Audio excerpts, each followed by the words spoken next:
Din is-sena Notte Bjanka se tinkludi aktar minn 50 prestazzjoni multidisciplinarja minn artisti lokali u internazzjonali madwar diversi zoni fil-Belt Valletta.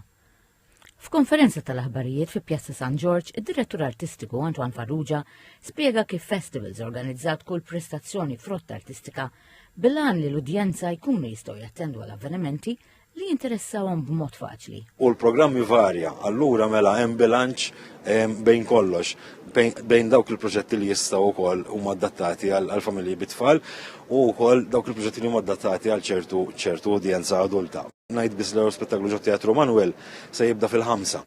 Iċ-Chairman ta' Festivals Malta Aaron Zara għalli apparti minn hekk se jkun hemm bosta palazzi u postijiet storiċi miftuħa għal pubbliku.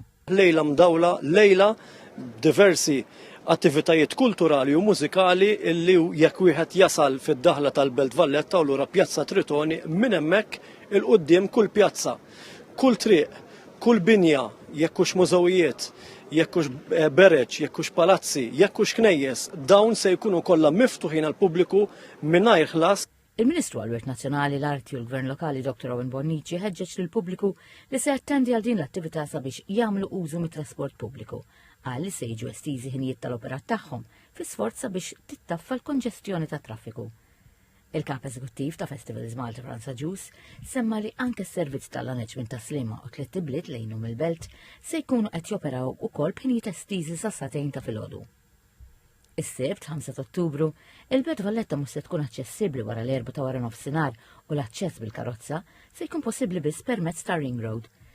Ir-residenti se jkollhom aċċess għall-belt fuq preżentazzjoni tal-karti tar-residenza tagħhom. Is-Sindku tal-Belt Valletta, Olaf McKay, qal li jinsab ħerqan għal dan l-avveniment u ħeġġeġ l-użu ta' trasport alternattiv anke bħala sinjal ta' rispett lir-residenti.